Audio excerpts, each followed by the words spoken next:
자, 마지막 시험 범위 유신체제 한번 가보겠습니다. 자, 유신체제를 들어가기 전에 여러분 먼저 1960년과 70년의 차이를 조금 살펴볼 필요가 있습니다. 자, 먼저 자, 다시 1960년대하고 1970년대를 조금 구분해서 바라볼 필요가 있습니다. 자, 먼저 1960년대를 한번 살펴보면요. 자, 소련과 중국 간의 대립이 일어납니다. 왜 그러냐면 소련은 스탈린과 중국의 마오쩌둥, 모찌똥 얘 둘이 있을 때는 사이가 나름대로 괜찮았거든요. 근데 이제 스탈린이 죽고 나서 그 다음으로 이어받은 게 이제 흐르쇼프. 일부에서는 후르시초프라고 얘기하기도 하는 그런 식으로 그 표기가 되어 있기도 한데 니키타 후르쇼프가 이제 서기관이 되면서 소련이 기존의 이제 스탈린에 대해서 기존 스탈린의 정책에 대해서 비판을 합니다. 스탈린은 잘못했다. 자, 그러는 과정 속에서 마오쩌둥은 같이 2차 대전과 한국 전쟁을 벌였던 스탈린을 비판하는 것에 대해서 당연히 흐르쇼프를 비판하게 되고요. 이런 과정 속에서 이 둘 간의 사이는 굉장히 안 좋아지게 된다. 그래서 공산권을 크게 양분했던 두 국가의 대립이 일어나니까 당시 공산 국가들은 이거 누구 편을 들어야 돼 이러고 있었는데 당연히 여기 있는 김일성,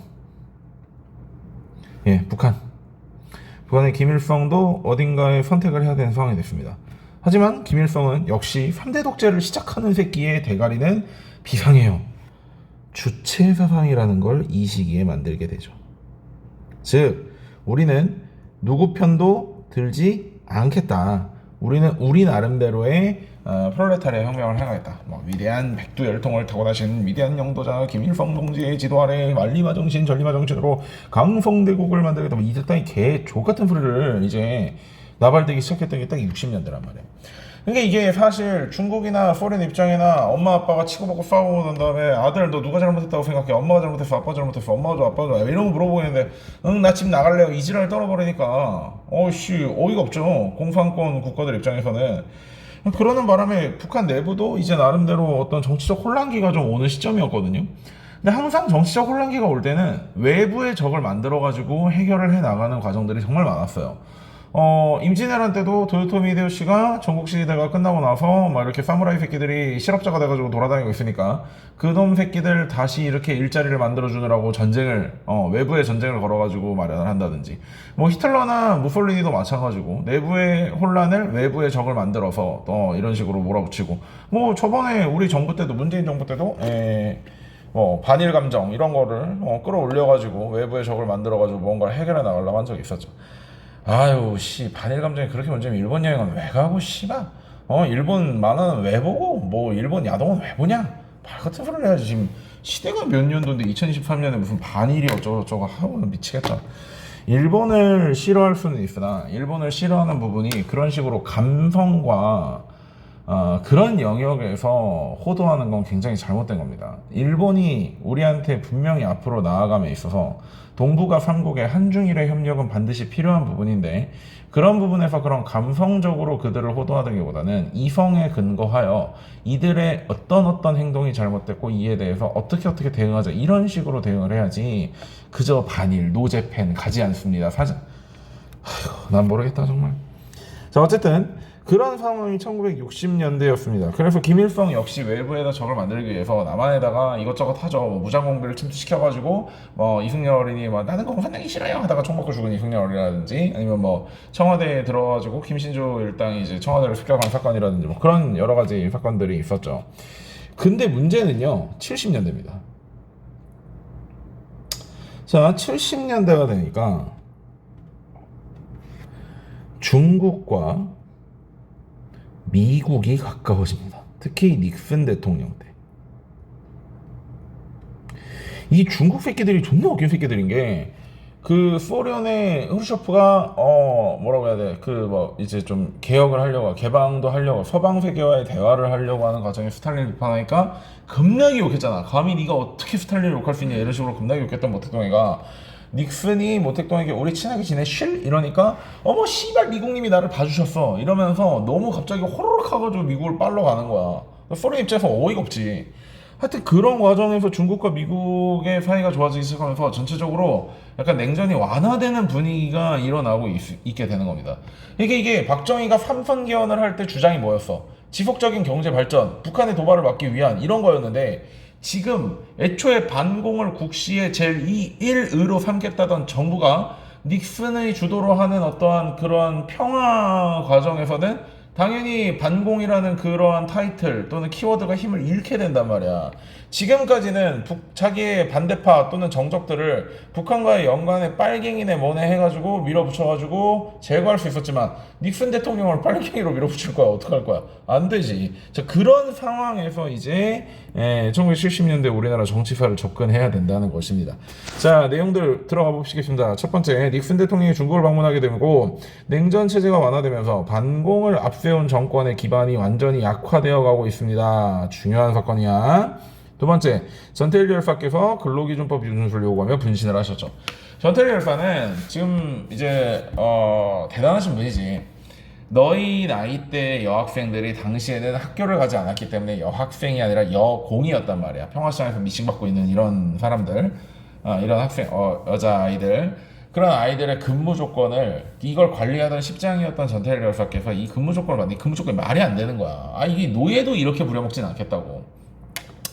그래서 우리나라에는 그런 법이 없나 하고 살펴보니까 실제로 우리나라에 근로기준법이 있었어요. 이미 재헌헌법 때 만들어져 있었어. 그리고 노동자에 대한 세 가지 권리가 이미 보장되고 있었단 말이야. 단결권, 단체 행동, 교섭권, 단체 행동권까지. 자, 그래가지고 그런 것들을 통해서 그런 법에 기반해서 전태일 열사께서는 분명히 진짜 너무나도 평범하고 평범하지 못하거든. 그러니까 최소한의 요구를 하셨어요. 그러니까 월급을 조금만 좀 더 올려주고 일주일도 아니고 한 달에 2번만 쉬게 해주라. 이런 요청들조차 회사 측은 받아들이지 않은 거야. 즉 우리가 경제 성장이 일어난 것은 사실이지만 실제로 이 경제 성장 과정에서 노동자들이 눈물 젖은 빵을 먹어가면서 본인들의 희생이 있었기 때문에 우리가 이러한 경제 성장을 이룰 수가 있었거든. 어쨌든 이런 부분에서 국가의 요구하고 회사의 요구에도 이것들이 받아들여지지 않자 전태일 열사께서는 관심을 촉구하면서 자기 몸에 석유를 붓고 불을 지르게 된 거죠. 대단하신 분입니다. 자, 세 번째, 새마을운동 볼게요. 근면자조 협동을 구호라는 농촌 환경의 개선 운동입니다. 농촌 소득도 증가하고 농촌의 삶도 괜찮아요. 그러니까 이게 옛날 농촌시대 초등학교 선생님들의 업무 중에는 아이들 머리 빗어 주는 게 있었고 이를 잡아내야 되니까 찬빗으로 머리 빗어서 다 터뜨리고 그다음에 뭐 숙제 중에 아빠 엄마 손잡고 씻으러 가기 목욕탕 가기 이런 것들이 있었어요. 그러니까 수도도 제대로 안 들어와, 뭐도 없어, 길도 잘 안 닦여져 있어, 뭐 개울 가서 씻는 건 씻는 건데 비누 뭐 이런 게 제대로 있기를 뭐래. 개판 5분 전에 삶을 살고 있었는데, 개판 5분 전도 아니야, 개판이지. 개판의 삶을 살고 있었는데 그러한 농촌의 환경을 개선하는 과정을 통해서 새마을운동이라는 이름 하에 농촌 환경이 획기적으로 개선이 되게 돼요. 시멘트 같은 것들 일단 무상으로 나눠주고, 또 어떤 마을에서는 그 나눠준 시멘트 가지고 다리도 놓고 길도 닦고 뭐 저기 뭐야 마을회관 같은 것도 짓고 막 이렇게 열심히 하는데, 또 어떤 데는 그 새끼들 그거 막 베개로 쓰면서 잠만 찾아오고, 그러니까 이런 것들 간에 경쟁을 붙이는 거지. 그래서 잠만 찾아오는 새끼들이 존나 잘된 마을 가가지고 놀라버리고, 와씨 우리도 이렇게 해야 되겠다 이런 식으로 이런 경쟁을 붙이가면서 농촌 환경을 획기적으로 개선하게 되고, 이게 사실 박정희의 가장 큰 업적 중에 또 하나라고 볼 수 있습니다. 우리가 좀 전 학습지에서 이야기했던 그 시드먼이 만든 거, 두 번째는 이 새마을운동인 거죠. 실제로 수많은 개발도상국이 이 새마을운동을 모티브로 삼아서 자기네 나라도 어떤 그 이렇게 근대화를 이뤄보기 위해서 언제나 항상 많이 배우고 공부하는 운동 중에 하나입니다. 이거는 진짜 대단한 운동이에요, 사실.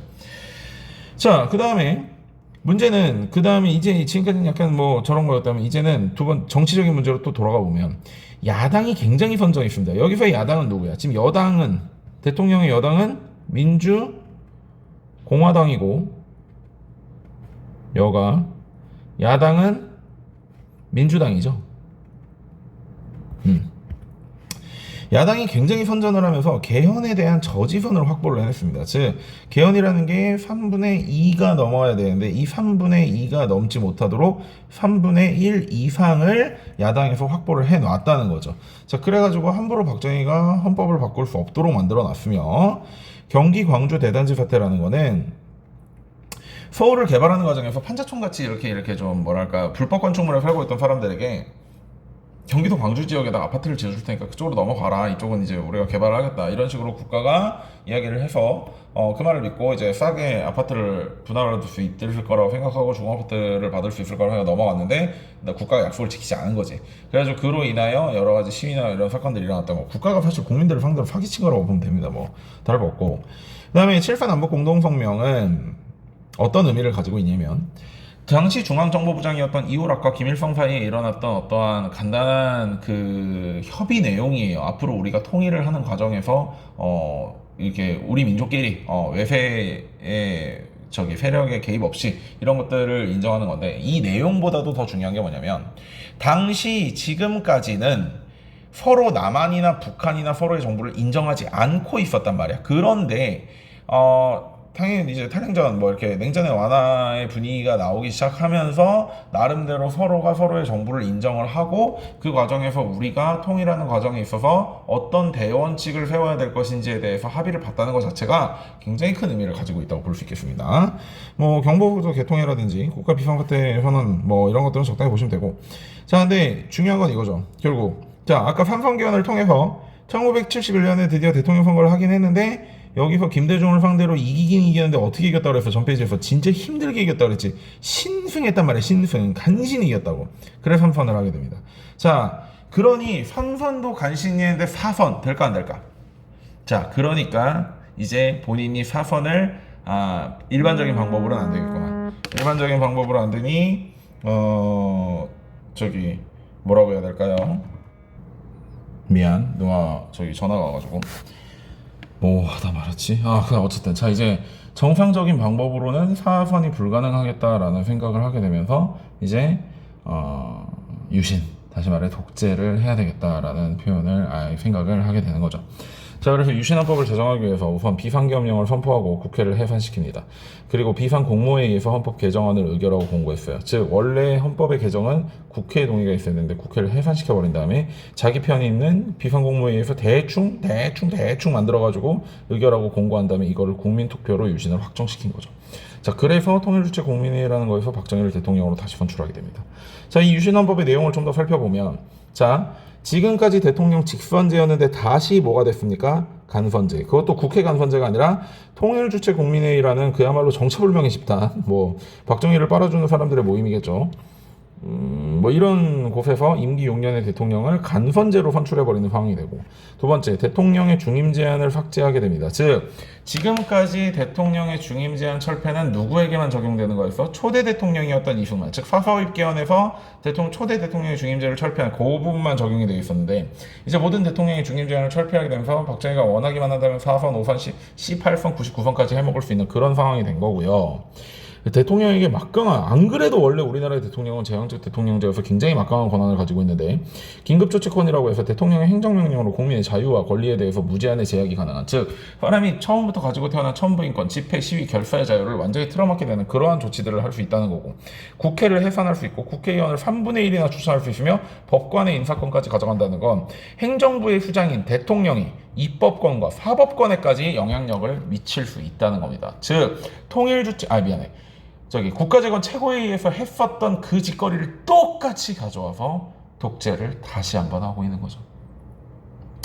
담배 한 번만 핀 새끼였고 마약 한 번만 한 새끼였습니다. 독재도 한 번만 하는 새끼는 없어요. 자, 이러한 과정에서 저항을 보면 장준하라고 어마어마한 레전드급 이 독립군 출신이었던 사람이 있는데 이 사람이 이제 뭐 개헌에 대해서 100만인 서명 청원 운동을 한다든지 동아일보 기자가 자유언론을 선언을 한다든지 그러니까 지금의 언론 탄압에 대해 저항하는 이렇게 그런 선언들을 한다든지 명동성당에서 박정희에 반대하는 정치인들이 모여가지고 민주구국 선언들을 했는데 반대로 이제 박정희가 애들 다 잡아가지고 끌고 가서 전기도 찌직찌직 좀 하고 코로 설렁탕도 좀 먹이고 이런 뭐 그런 것들도 있었고요. 장발과 미니스커트를 단속하는 이런 사태들. 자, 근데 이제 요거는 우리가 지금 바라보는 관점하고 좀 달라. 선생님이 수업 시간에 얘기했었지. 그러니까 여자애들이 너희보다 어린 애들이 막 언더부배 핫팬츠 막 이런 거 입고 다니면 좀 꼴보기 싫고 남자애들 막 머리 길고 막 이렇게 어디 막 기생 오래비까지 해가지고 다니면 싫지만 우리가 지금 느끼는 어떤 그런 거에 대한 싫음이 아니라 이 시절의 장발과 미니스커트는 어떤 그 박정희 정부에 대항하는 저항으로서의 표현이었기 때문에 지금에 가지고 있는 우리가 막 유교보이들의 생각이라고 하면 조금 안 된다는 거야. 그러니까 그거는 지금 우리가 장발 지나가는데 얼굴 잘생긴 분이라 재수없어 이러고 지나가지만 그 시절에는 빨리 도망가시라고, 지금 저쪽에서 뭐 풍기 감찰단 오고 있다 또는 뭐 경찰들 오고 있다 이런 식으로 그 사람들을 숨겨주려 하고 보호하려고 하는 그런 시기의 어떤 저항의 상징이라고 볼 수 있고요. 고교 평준화 정책은 사실 괜찮은 정책이에요. 사실 이거는 괜찮은 정책이죠. 왜냐면 당시도 이제 경기고등학교, 경기여자고등학교 이런 식으로 굉장히 유명한 고등학교를 중심으로 학군이 형성이 되고 그 지역에 집값이 뛴다든지 사교육이 횡행한다든지 이런 것들이 있었는데요.